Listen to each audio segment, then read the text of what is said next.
भगवान श्री कृष्ण को करुणा का सागर कहा जाता है। उन्होंने शिशुपाल को 100 अपराधों तक क्षमा किया, दुर्योधन को बार बार समझाया, कर्ण को भी अंतिम समय तक धर्म का मार्ग दिखाया।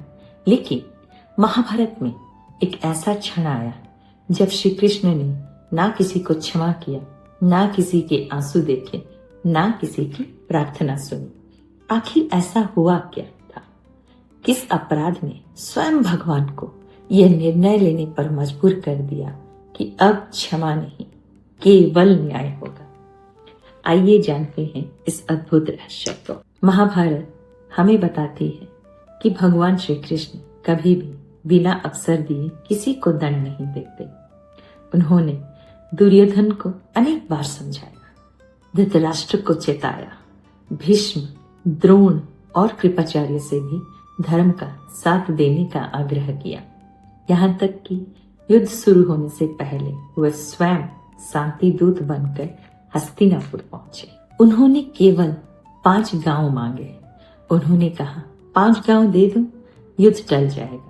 लेकिन दुर्योधन का उत्तर था, मैं सुई की नोक जितनी भी भूमि नहीं दूंगा पांडवों को। उस दिन भी श्री कृष्ण ने क्रोध नहीं किया। वो घटना जिसने सब बदल दिया। लेकिन एक अपराध ऐसा था जिसने पूरी मानवता को झकझोर के रख दिया। वो था द्रौपदी का चीरहरण। जब द्रौपदी को भरी सभा में घसीट कर लाया गया, उस समय सभा में कौन कौन उपस्थित थे? भीष्म पितामह, द्रोणाचार्य, कृपाचार्य, विदुर, धृतराष्ट्र, दुर्योधन, दुशासन और कर्ण। इतने महान योद्धा, लेकिन किसी ने भी अन्याय रोकने का एक बार भी न प्रयास किया, न साहस किया। दुशासन द्रौपदी का वस्त्र खींच रहा था, दुर्योधन वहीं पे हंस रहा था, कर्ण इंसल्टिंग वर्ड्स बोल रहा था। सबके सब मौन थे। श्री कृष्ण क्यों मौन रहे? ये प्रश्न हर किसी के मन में आता है। यदि श्री कृष्ण भगवान थे तो पहले क्यों नहीं आया? महाभारत का उत्तर बहुत गहरा है। जब तक द्रौपदी स्वयं अपने प्रयास कर रही थी, वे अपने वस्त्र को पकड़ रही थी। उन्हें विश्वास था कि कोई ना कोई तो उनकी रक्षा करेगा। लेकिन जब सबने उनका साथ छोड़ दिया, उन्होंने दोनों हाथ को ऊपर करके पुकारा, हे गोविंद, हे माधव, अब मेरी रक्षा केवल आप ही कर सकते हो। उसी क्षण अनंत चीर प्रकट हुआ। दुशासन थक गया, लेकिन द्रौपदी का सम्मान बच गया। कहा जाता है कि उसी क्षण श्री कृष्ण ने निश्चय कर लिया कि इस अधर्म का अंत होगा। केवल दुशासन ही नहीं, पूरे अधर्म का विनाश होगा।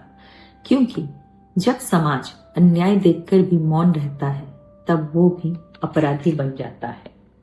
युद्ध से पहले अंतिम अवसर। युद्ध से पहले श्री कृष्ण फिर भी क्षमा का मार्ग लेकर गए। उन्होंने दुर्योधन से कहा, युद्ध मत करो। लेकिन दुर्योधन ने तो श्री कृष्ण को बंदी बनाने तक का प्रयास किया। तभी श्री कृष्ण ने अपना विराट स्वरूप दिखाया।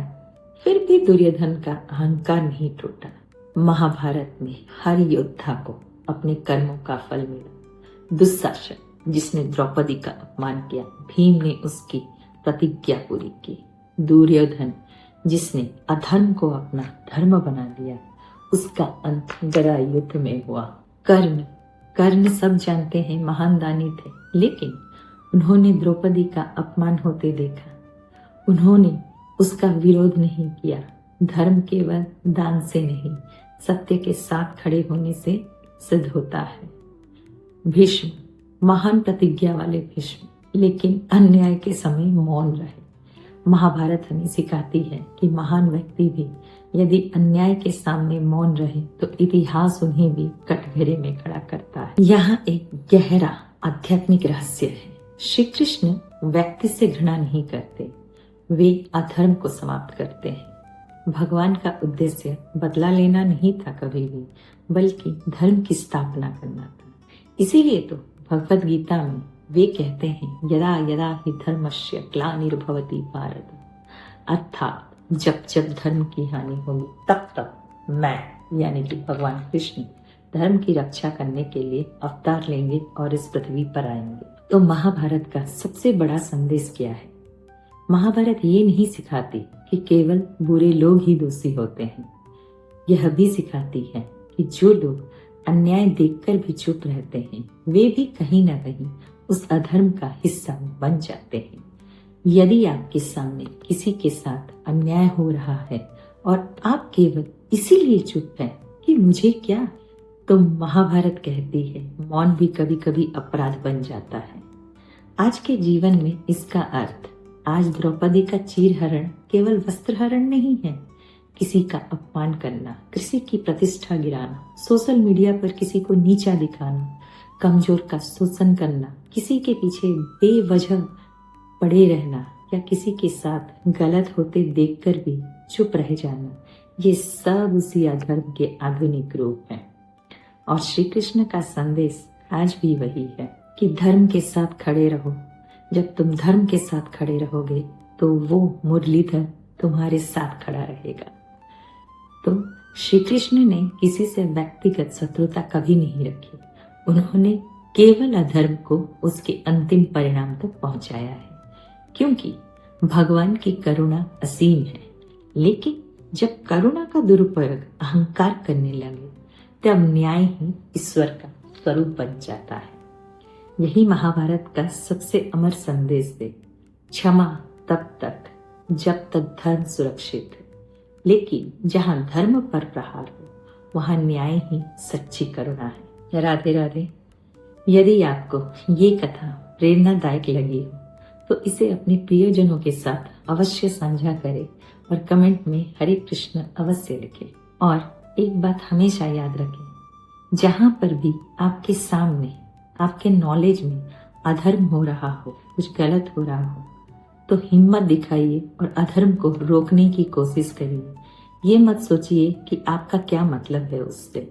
जब जब आप धर्म के साथ खड़े रहेंगे और बिना मतलब के किसी की हेल्प करेंगे, धर्म की हेल्प करेंगे, तब वो भगवान आपके साथ आपके बुरे वक्त पर हमेशा खड़ा रहेगा। Stay blessed.